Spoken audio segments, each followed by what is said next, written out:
শান্তিপূর্ণ প্রথম দফার পর এবার টার্গেট অবাধ দ্বিতীয় দফা। আগামীকাল ভোটের আগে আইন শৃঙ্খলা বজায় জোর। আইন শৃঙ্খলা বজায় এবার কমিশনের স্পেশাল ২৬। বিভিন্ন জেলায় বিশেষ দায়িত্বে ২৬ জন পুলিশ কর্তাকে দায়িত্ব দেওয়া হচ্ছে।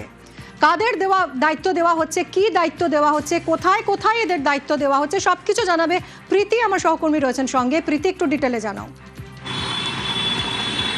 দেখো, রাত পোহালে দ্বিতীয় দফার নির্বাচন এবং প্রথম দফার ক্ষেত্রে আমরা দেখতে পেয়েছি যে বিক্ষিপ্ত কিছু ঘটনা ঘটেছে এবং এই বিক্ষিপ্ত কিছু ঘটনা কিন্তু দ্বিতীয় দফাতে পুনরাবৃত্তি চাইছে না নির্বাচন কমিশন, তার জন্য একেবারে প্রস্তুত।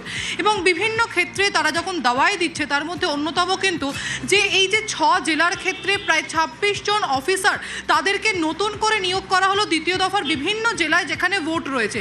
তোমাকে জানিয়ে রাখি, এই ২৬ জন অফিসার কিন্তু প্রথম দফার দায়িত্বে বিভিন্ন জেলার ক্ষেত্রে ছিলেন এবং তাদেরকে দ্বিতীয় দফায় নিয়ে আসা হচ্ছে। তার মধ্যে হচ্ছে ব্যারাকপুর পুলিশ কমিশনারেটের মধ্যে ৪ জন পুলিশকে আনা হচ্ছে, ৪ জন পুলিশ অফিসারকে আনা হচ্ছে, যার মধ্যে ৩ জন আইপিএস অফিসার রয়েছে। এবং এর পাশাপাশি চন্দননগর পুলিশ কমিশনারেট রয়েছে, বারাসাত পুলিশ স্টেশন রয়েছে, বসিরহাট রয়েছে, বারুইপুর রয়েছে, পূর্ব বর্ধমান রয়েছে, হাওড়া রুরাল রয়েছে, হুগলি রুরাল রয়েছে, ডায়মন্ড হারবার রয়েছে। এইরকম প্রায় ৬ জেলার ক্ষেত্রে ২৬ জন পুলিশ অফিসারকে দ্বিতীয় দফার নির্বাচনে কিন্তু দায়িত্ব দেওয়া হয়েছে।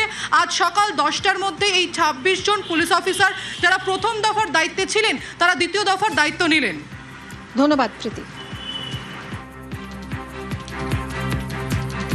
শান্তিপূর্ণ প্রথম দফার পর এবার টার্গেট অবাধ দ্বিতীয় দফা। আগামীকাল ভোটের আগে আইন শৃঙ্খলা বজায় জোর, আর আইন শৃঙ্খলা বজায় এবার কমিশনের স্পেশাল ২৬।